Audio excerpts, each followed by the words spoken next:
Hello students, काफी समय के बाद आपका एक बार फिर हमारे चैनल पर स्वागत है। तो ये वीडियो मैं काफी लंबे समय के बाद लेकर आया हूँ और टॉपिक है हमारा इनवर्स ट्रिग्नोमेट्री, जो कि 12th क्लास का एक टॉपिक है और इस पे क्वेश्चन अराउंड 4-5 नंबर का आता है।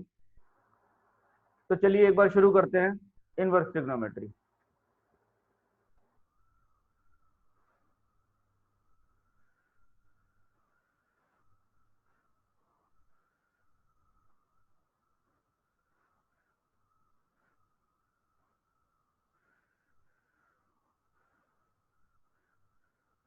नॉर्मल ट्रिग्नोमेट्री तो हम सब ने 11th क्लास में एक पहले ही पढ़ रखा है, sine theta, cos theta, tan theta, जो कि हम 10th क्लास से पढ़ते चले आ रहे हैं। लेकिन ये इनवर्स ट्रिग्नोमेट्री क्या चीज है, इसके बारे में ये टॉपिक सिर्फ 12th क्लास में ही पढ़ाया जाता है and it is slightly different from the normal trigonometry. और बहुत सारी सिमिलरिटीज भी है और बहुत सारे डिफरेंसेस भी हैं। तो हम इस लेक्चर में ये स्टडी करेंगे कि इनवर्स ट्रिग्नोमेट्री बेसिकली होती क्या है। ठीक है, चलिए जी, सबसे पहले मैं ये बताना चाहूंगा ये साइन स्क्वायर थीटा क्या होता है, जो कि हम सबको पहले ही पढ़ाया जा चुका है। आप साइन थीटा ले लें और उसका होल स्क्वायर कर दें। तो not only for sine, for all other trigonometric ratios as well, चाहे टेन ले लें चाहे कुछ भी ले लें, टेन क्यूब थीटा ले लें तो आपकी पावर जो है टेन थीटा का होल क्यूब हो जाएगी। तो ये चीज सभी के लिए एप्लीकेबल है, but as an exception case sine inverse theta is not equal to sine theta whole inverse. तो ये sine inverse theta sine theta के होल इनवर्स के बराबर नहीं होता। और exactly same for all other trigonometric ratio, जो भी मैं एक साइन का कॉस का किसी का भी बताऊंगा तो same thing is applicable for all other angles as well. ठीक है जी, तो sine inverse theta sine theta के इनवर्स के बराबर नहीं होता है। तो नहीं होता है तो फिर भाई क्या होता है, ये भी तो पता करना पड़ेगा कि चीज क्या है। चलिए, अगर मैं y is equal to sine inverse x लिखता हूं तो इसका सीधा सा मतलब है आप साइन इनवर्स को इस साइड ट्रांसफर कर दीजिए तो आपका sine y equal to x बनता है। जरा इसको थोड़ा सा और इलेबोरेट करके देखते हैं। यहाँ स्क्रीन के आप लेफ्ट साइड पे देखिए, आपको विजिबल हो जाएगा। Suppose y is equal to sine inverse 1 है, तो हमें तो साइन 30, साइन 45, साइन 60 हम सब ने पढ़ रखा है, लेकिन भैया साइन इनवर्स 1 क्या वाला है ये तो पता करना पड़ेगा। तो साइन इनवर्स को आप दूसरी साइड आप ट्रांसफर करके देखें तो आपका हो जाएगा ये साइन वाई इक्वल टू 1। अब साइन कौन से एंगल पर 1 होता है आप ये बताइए। भाई ये तो मुझे मालूम है, क्यों भाई, साइन π/2 1 होता है, तो y की वैल्यू कितनी निकल आई, ऑब्वियसली π/2 निकल आई, क्योंकि भाई ये साइन जो है π/2 पे 1 होता है, साइन 91 होता है, जिसको भी हम 11th क्लास में पढ़ चुके हैं। इसका मतलब अब जब साइन इनवर्स 1 को डायरेक्टली रीड करने की बात आएगी तो हम उसको पढ़ेंगे, साइन इनवर्स 1 को डायरेक्ट रीड करेंगे। वो कौन सा एंगल है जिसका साइन कैलकुलेट करके 1 आता है, कि जी ये हमारा π/2 आता है। ठीक है जी, जरा स्क्रीन को मैं यहाँ पर मिटा देता हूँ, उसके बाद हम इस पे आगे चलेंगे। इसीलिए हम जो है और देखते हैं, हमसे कहा जाए भाई ये कॉस इनवर्स 1/√2 कैलकुलेट कीजिए। अब ये देखना भाई कॉस कौन से एंगल पे 1/√2 होता है, हम सबको मालूम है, ये आ गया π/4 यानी के 45 डिग्रीज, अगर डिग्रीज में किसी को पसंद हो लिखना, बट जनरली हम लिखेंगे तो रेडियन में, बिकॉज वही हमारा यूजफुल है जो हमें 11th में पढ़ाया हुआ है, तो हमें रेडियन की भाषा में लिखना चाहिए। बट एनीवे लेकिन हमें ये जो अंदर ब्रैकेट के अंदर वैल्यू दी होती है, ये कॉस की वैल्यू दी होती है और वो एंगल ढूंढना होता है। तो बेसिकली कॉस इनवर्स जो ये है वो एंगल है। तो इसका मतलब ऐसे समझ सकता हूं, let theta is equal to cos inverse 1/√2। तो ये थीटा एंगल कहलाएगा। आप चाहो तो दूसरे तरीके से लिख सकते हो इसको, कॉस इनवर्स को उस साइड ले जाओ तो ये हो जाएगा cos theta is equal to 1/√2। तो जो इनवर्स ट्रिग्नोमेट्री में जो भी लिखा होता है वो एंगल कहलाता है, the whole thing is angle. और अंदर वाली साइन की, कॉस की, टेन की, जो भी रिस्पेक्टिव जो उसकी वैल्यू होती है। हाँ जी, ये सब लोग आप समझ गए होंगे मेरे ख्याल से। कॉपी करना चाहें तो आप सब लोग कॉपी कर सकते हैं। इसके बाद हम आते हैं हमारी नॉर्मल ट्रिग्नोमेट्री जो होती है वो that is valid for all the angles. All the angles का मतलब क्या, यानी कि देखो साइन 0 का आंसर आता है 0, साइन 90 का आंसर आता है 1, साइन 180 का आंसर आता है फिर 0, साइन 270 का आंसर आता है -1, तो साइन 360 डिग्री का आंसर आता है फिर 0, and the thing moves on and on. मतलब आप चाहे करोड़ डिग्री का भी साइन निकालना चाहें तो हम इजीली निकाल सकते हैं। हमारे पास मेथड है करने के, वैसे हम लोगों ने 11th क्लास में किया हुआ, तो हम उसको बड़ी आसानी से कैलकुलेट कर सकते हैं। तो सिमिलरली, और even normal trigonometry is valid for left side angles also. Left side मतलब नेगेटिव एंगल्स की तरफ भी हमारा, उसमें भी साइन कॉस टेन। तो इसका मतलब normal trigonometry is valid for all the possible angles of sine cos tan whatever. क्योंकि मैं यहाँ पर सिर्फ एक ही साइन ही लिया हुआ है, बट जो भी मैं जिस ट्रिग्नोमेट्रिक रेशियो के लिए भी करूंगा, ये सारा जो है पांचों ऑल द ट्रिग्नोमेट्रिक रेशियोज के लिए भी एप्लीकेबल होगा। ठीक है जी। लेकिन इनवर्स ट्रिग्नोमेट्री में एक समस्या है। इनवर्स ट्रिग्नोमेट्री आप चाहें तो नोट कर सकते हैं,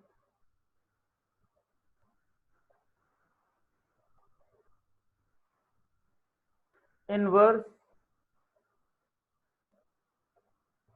trigo is valid for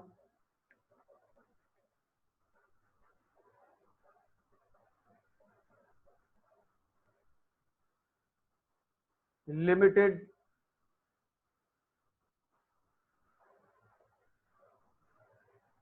range of angles called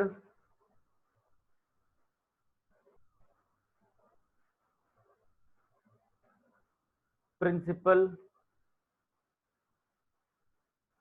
branch. Inverse trigo is valid for a limited range of angles called principal branch.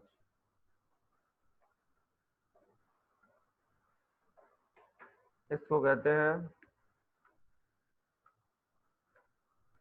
Principal branch. Principal branch जो है, हमारे पास 6 ट्रिग्नोमेट्रिक रेशियोज हैं और 6 के लिए अलग अलग है। यहाँ थोड़ा सा हैंड राइटिंग का प्रॉब्लम आ रहा है क्योंकि टैबलेट पे लिखना और स्क्रीन पे थोड़ा सा, इसमें जो नॉर्मली हम लोग लिखते हैं इट इज थोड़ा सा इसमें वो रहता है। But anyway you listen to me carefully and whatever is possible I will write on like this. जो मैंने प्रिंसिपल ब्रांच जैसे लिखा है I try to write. Okay जी, स्क्रीन को मिटाता हूँ फिर। तो प्रिंसिपल ब्रांच हम सब लोग समझ चुके हैं कि लिमिटेड रेंज ऑफ एंगल होगा। अब देखिए,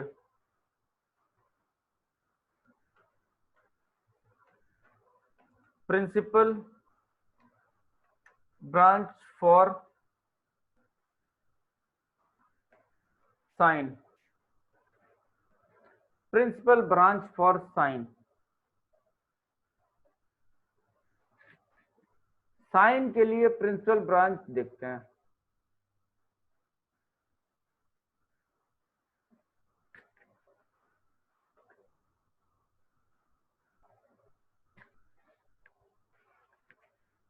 ये देखिए,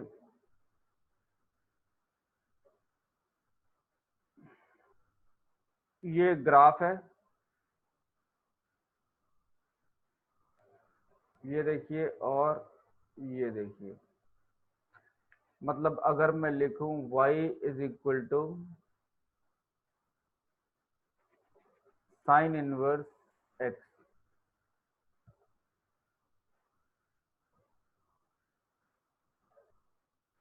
तो यहाँ पर एंगल बनता है -π/2 और यहाँ पर एंगल बनता है +π/2। तो y बिलोंग टू कहाँ से कहाँ तक, ये बनता है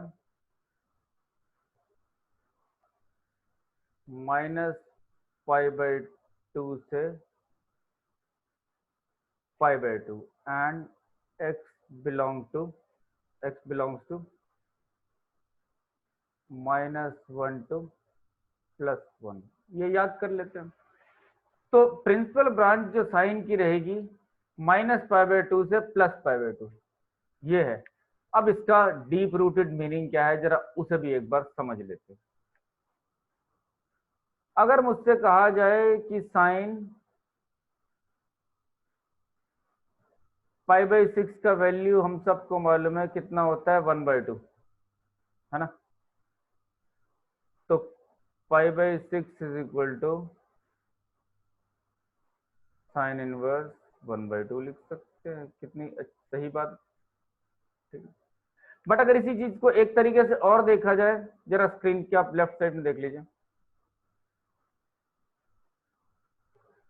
साइन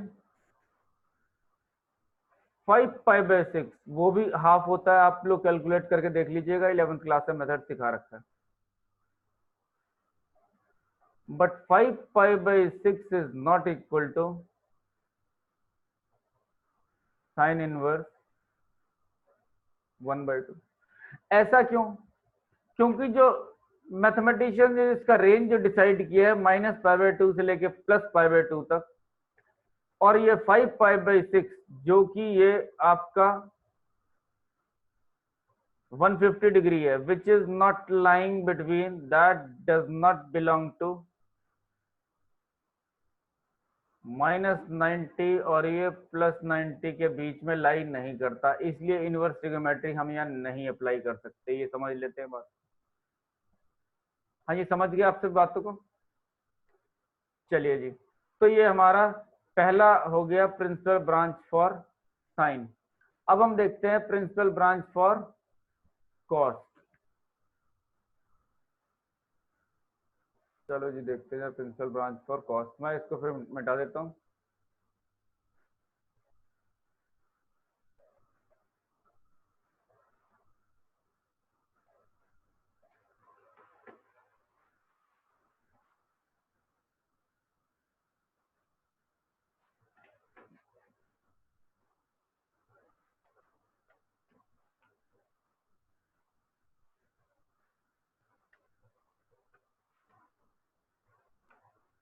कॉस, कॉस का प्रिंसिपल ब्रांच समझते हैं।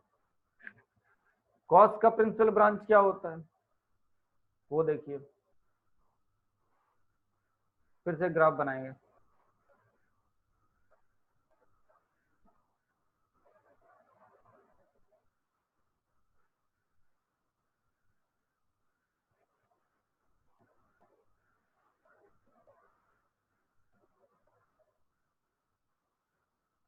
ये है हमारा 0 और ये पाई।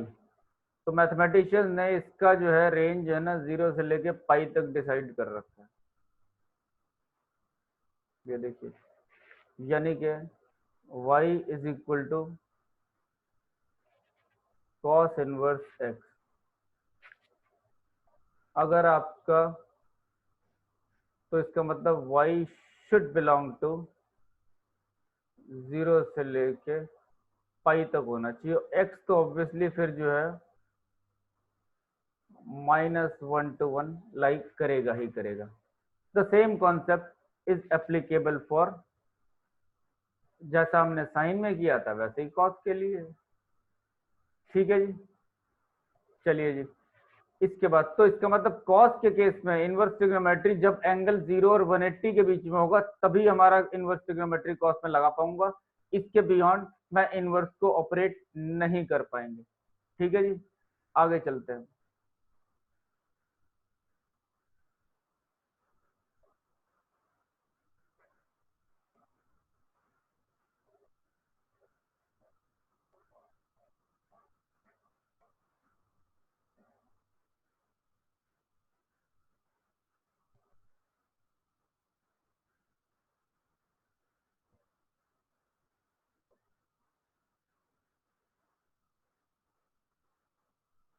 चलो जी, अब आ रहा हूं प्रिंसिपल ब्रांच फॉर tan।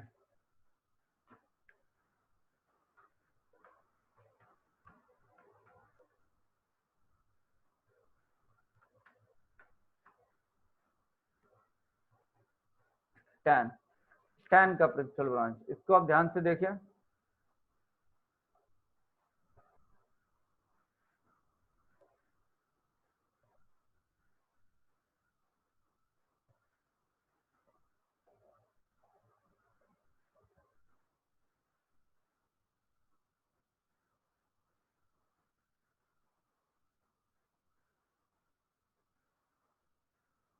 ये आप देखिए, ये भी -π/2 से +π/2 तक ही है, लेकिन एक डिफरेंस है। आपको पता होगा ये हमने हॉलो क्यों छोड़े।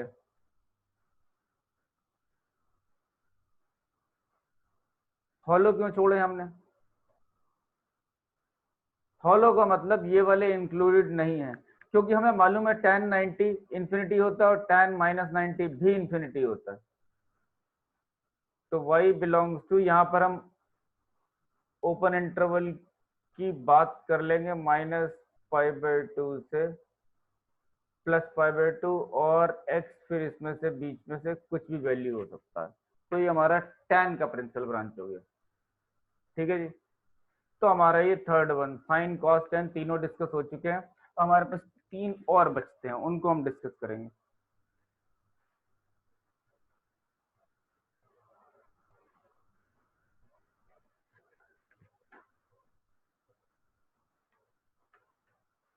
Principal branch for sec. Sec का प्रिंसिपल ब्रांच, भाई सेक और कॉस में तो कोई फर्क नहीं है। जो कॉस का प्रिंसिपल ब्रांच है वही सेक का है, लेकिन बीच में एक थोड़ा सा डिफरेंस आ जाता है। वो डिफरेंस क्या आता है वो आपको डायग्राम से ही पता लग जाएगा, और कोई फर्क नहीं आता।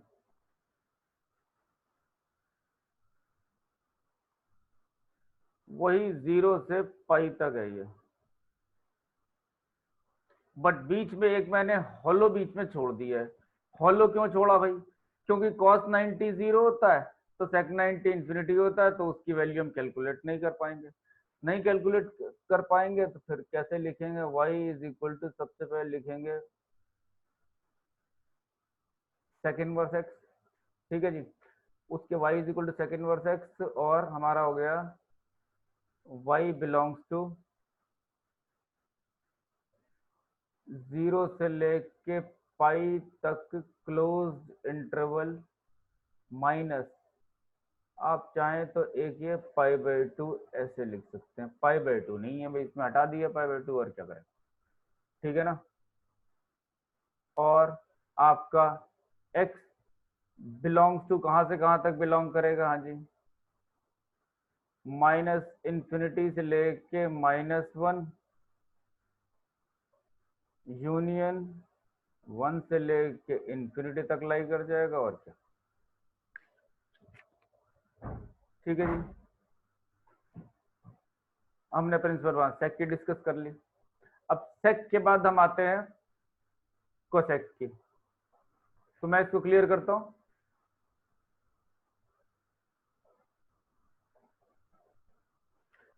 ये है प्रिंसिपल ब्रांच ऑफ कोसेक। अब फिर से देखा जाए, कोसेक में साइन में कोई फर्क नहीं है, बट एक ही फर्क यहाँ भी आएगा, because due to similar reasons only, क्योंकि साइन जीरो डिफाइंड नहीं है तो कोसेक जीरो भी डिफाइंड नहीं होगा भाई, है कि नहीं। बस इतना थोड़ा सा कॉमन सेंस लगाते जाएंगे, हमारा चीजें सारी तो होती जाएंगी। ये देखो,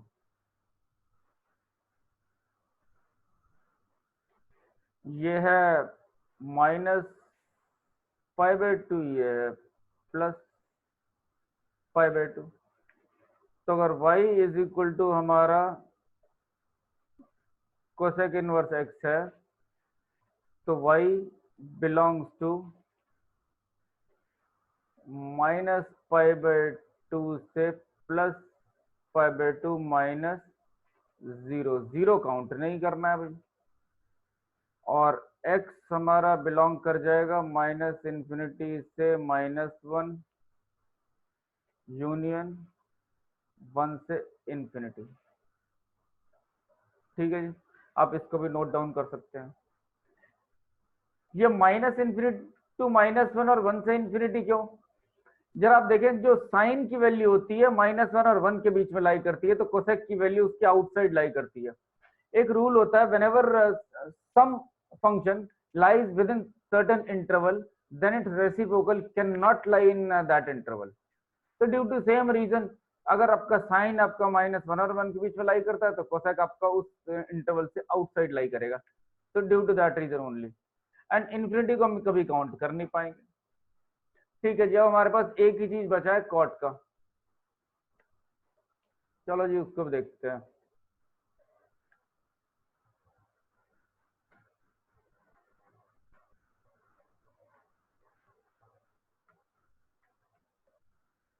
प्रिंसिपल ब्रांच ऑफ कॉट। अभी तक मैंने साइन का कोसेक से कंपेयर करा दिया और सेक का कंपेयर करा दिया कॉस से। ठीक है जी, साइन का कोसेक से, सेक का आपका कॉस से, लेकिन टैन का कॉट से कंपेरेबल नहीं है ड्यू टू डिफरेंट रीजन।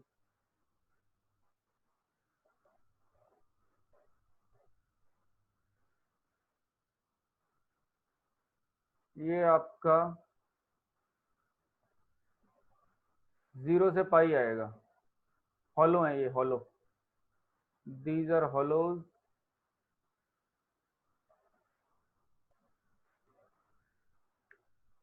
तो अगर y आपका कॉट इनवर्स x है, तो अगर ये इसको y की वैल्यू कहां से कहां तक, 0 से पाई लाई करती है, और x की वैल्यू आपकी r लाई कर देगी। तो इसे हम याद कर लेते हैं।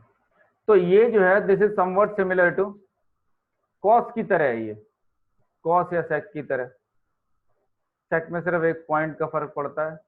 तो हमारा बेसिकली ये है इनवर्स ट्रिग्नोमेट्री के बारे में एक थोड़ा सा इंट्रोडक्शन, कि इनवर्स ट्रिग्नोमेट्री कैसे कैसे एप्लीकेबल होती है, किस रेंज में एप्लीकेबल होती है, इसके बारे में डिटेल में हम लोग डिस्कस करेंगे एक नेक्स्ट लेक्चर में। फिलहाल हम यहीं पर इसको खत्म करते हैं। Thank you. इसके लिए हमारा चैनल, आप अगर आपको ये वीडियो अच्छा लगे तो इसको आप जरूर लाइक कीजिए और सब्सक्राइब कर दीजिएगा। Thank you very much.